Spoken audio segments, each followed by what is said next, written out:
Seems like Jodi Hildebrandt doesn't like getting a taste of her own medicine, and she's ready to get out of prison, and we're going to talk about it in today's video.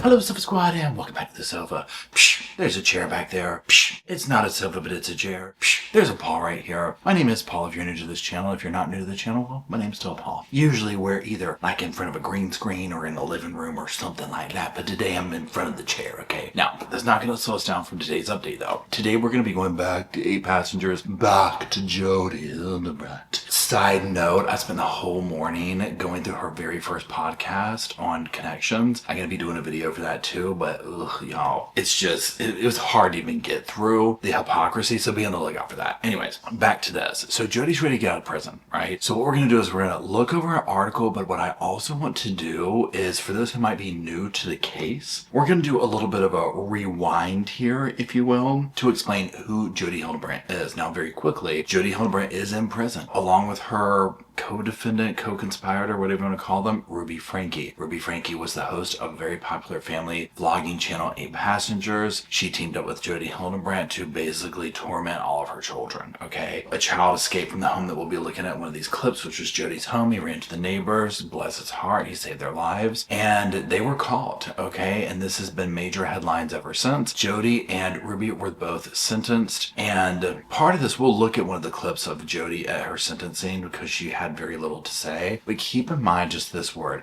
hypocrisy. Hypocrisy. So that's the real quick, overview of it. This isn't meant to be a deep dive into who's who of 8 Passengers and whatnot. I have a whole playlist on it. But what I do want to do before we dive in is to look at what I would consider is probably everybody's favorite clip of this case, and that is Jodi Hildebrandt getting yanked out of her mega mansion, whatever you want to call the desolate thing. So let's take a quick look at that. Step out. I have my turn. That's great. Step out of the house. No, I'm not going to step out of Step the out of house. the house. Step out of the house. Whoa. We're just gonna step in the house. You're gonna be outside. Wait a minute, how do you come to my house? Right there. Look, they going into my house. The whoa. I need to make that like a phone thing or whatever. Never gets old. And her on the phone with the lawyer. How can you just come into my house? She doesn't like having done to her what she so freely did to others. And as a matter of fact, I'm sorry, call me petty, but before we go deeper into it, let's look at it one more time. Just a little bit snippet of it. Step out. I have my turn. That's great. Step out of the house. No, I'm not going to step out of the Step out house. of the house. Step out of the house. Whoa. We're just gonna step in the house. You're gonna be outside. Wait a minute, how do you come to my house? Right there.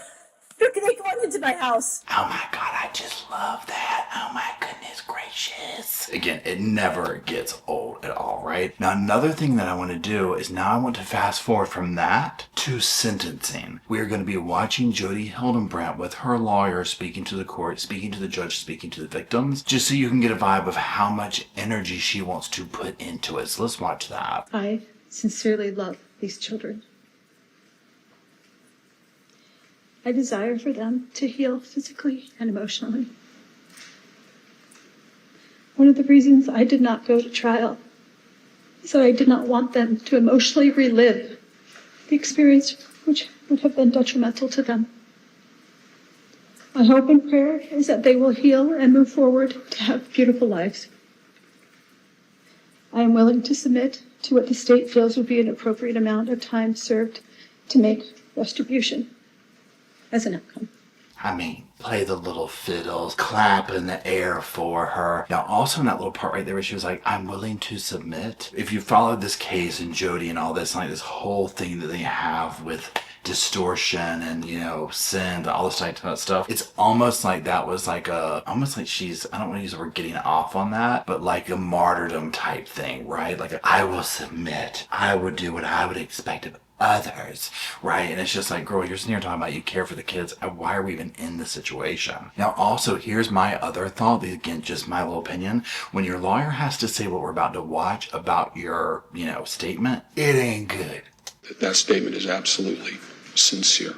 I mean, he said it was, y'all. I mean, come on now. Your lawyer shouldn't have to convince the judge that your statement is sincere, but I digress. Now, let's hear, we've seen Jodi, we've heard the lawyer, we've heard her. What does the judge have to say? Your conduct in this case was disastrous for these children. Adults are supposed to protect children.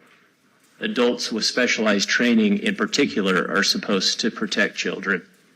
You didn't do that in this case. In this case, you terrorized children, and the results have been tragic. Terrorized is a very good word for it. And again, you heard him say like somebody who's, for lack of a better word, credentialed. Yeah, like she is. You're supposed to be protecting children and doing all this kind of stuff. She was in a position to allegedly be helping kids, and she literally tormented them. All the way down to what happened here that they got caught for. But the psychological torment along the way, I mean, it's out of control, right? Now what I want to do is I want to look at this article. It's very quick. We're just going to kind of read directly from it, put it on the screen to talk about her wanting to get out, and I'll offer some commentary along the way. But first, let's just revisit that little clip real quick, okay?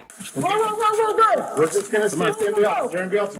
I'm sorry. I can't. Now, okay. On the screen, you're going to see the article here. Jodi Hildebrandt makes Hail Mary attempt to reduce time in prison. Okay, this is by KUTV by Brian Will. So, and this was March 27th, so it's, about a week or so old. Now, just in this, again, if you followed the case, you'll know the fact that she's trying to get out of this, not take accountability, not own up to her things. She is in distortion. Take her out back. Right? I mean, come on. Okay. So it's absolutely crazy. And you know what it makes me want to say? It makes me want to say this. Whoa. We're just gonna stay in the office. You're in the office. I'm sorry, I just can't with that. Okay, let's put the first thing on the screen here. So you'll see here's the Salt Lake City. Now this is just going over, talking about Jodi Hildebrandt, Ruby Franke, what we talked about already before. They're serving time for that aggravated child harming conviction. And it says, second paragraph, from behind the prison bars, Hildebrandt said her lawyer was ineffective. Now she's on the phone with him during this, the whole thing, right? She says her plea agreement was unlawful and her due process was violated. She filed a petition for post-conviction relief on Monday. In it, she says a memorandum with all the pertinent facts is in the mail. Just right there alone. Again, this is somebody who literally has tormented hundreds, if not thousands of people based on taking accountability, owning up the thing, owning up stuff and all this. And right here, she's trying to sliver her way out. One of the infuriating things about Jodi is the fact that number one, she's a monster. She's okay causing harm to others, but she doesn't like it when it's done to her. Right? Now, normally anyone's going to try and get out of prison, right? Anybody would, okay? That's just normal. But when you've built your brand on the opposite of what she's doing, it's just like, no, you were fine making the kids go through misery. You can go through it. You have barely even been in there. Right? I mean, come on. Let's get a few more years in at least before we start this talk. It just upsets me. It just makes me want to go. Whoa. We're just gonna stay in the office. You're in the office. I can't with that. I just love that. I'm sorry. Now on the screen, you're going to see this last little snippet here. It says here at the very top, we'll quote it, post-conviction remedies are notoriously difficult to actually have them go forth, especially if you don't have an attorney on your side. Effectively, she's saying her attorney was ineffective and she did not know certain of her rights, said Nathan Evershed. It's unusual, especially in a case where someone has pled guilty, to intimate these claims. Most of the time, this doesn't happen. Whereas after a trial, this is very typical. Okay, key ingredients there. Now, Evershed said the defense attorney who represented Hildebrandt has the right to defend himself against accusations she's leveled that he was ineffective. And then going down the next thing, it just says, it's an extraordinary move in my experience, he added. It looks like she wants her day in court and she's entitled to that, so we'll see what happens. And it just says, that she faces between 4 and 30 years, first parole hearings in 2026. So we haven't even gotten to 2026, okay? Now also where he says that she looks like she wants her day in court, what did she just say? What did she just say? I didn't want to go here because I didn't want to continue victimizing the children. Okay. She probably got a little whiff of that thing that Kevin Franke and them just put out and talking about Jodi was doing some creepy stuff with mom in sister's bedroom. And she's like, look, I need to protect my interest, right? I need to do something up in here.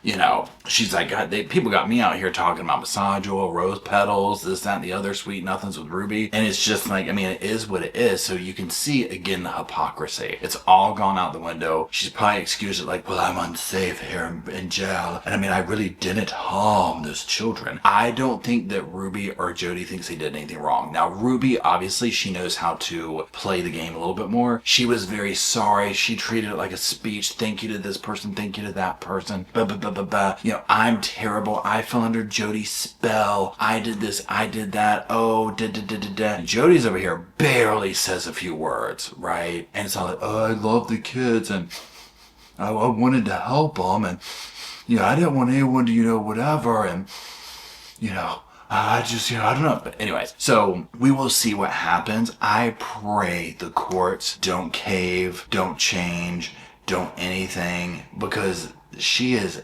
insanely dangerous. I mean, insanely. The only reason there's not dead bodies coming out of her house is because that little boy was so brave and broke out of the house and went to the neighbors. Even when he did that, he was still trying to blame himself. He was so, in the thing that Jodi and Ruby had convinced him of. That's the only reason there's not dead children in that house, right? Period. End of story. Given it another 2 weeks or so, it gives me goosebumps. We would have been dealing with probably multiple bodies, okay? And they would have explained that away. Remember, Jodi thinks the children are devils, okay? That they are demons. Same stuff as Lori Daybell. This is that same stuff. If you follow me reading Visions of Glory, it's all in this together, right? So anyways, let me know what you think down in the comment section. While you are down there, if you feel like dropping this little number, We're just gonna stand in the office. You're gonna be able to.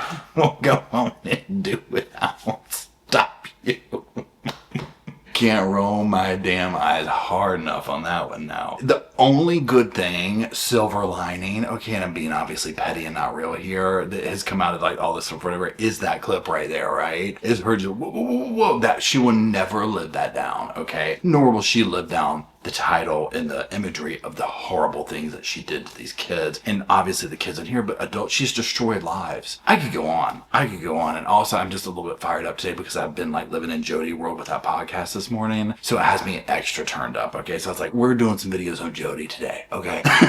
So anyways, let me know. I won't do any more woes on you, but let me know what you think down in the comment section. While you are down there, if you could, please drop little sofas off for myself, Rosco and Spirit, Bo and Luke, and the rest of the sofa squad. That way we'll have a place to hang out, talk about this case, all the other ones we do talk about here at the Sofa Squad. And until we all gather around there to do that, I'll see y'all soon. I just wanted to say thank you again for watching the whole video, and also thank you for being part of the Sofa Squad. Special thanks to all the Patreon members, channel members from both of my channels, everybody who likes, shares, subscribes, comments in the comment sections. It helps the channel out so much. Now, don't forget, I do have that other channel, the podcast channel. That's where we go live, we hang out, we talk. We have kind of sort of a schedule, but just be sure and check it out. I'll put it up here on the screen. And then, like I said in the beginning of the video, if you want to follow me and Rosco on the Instagram, go on, check it out. It's right here on the screen again. But once again, thank you very much. I really appreciate you being part of the Sofa Squad, and I'll see you in the next video.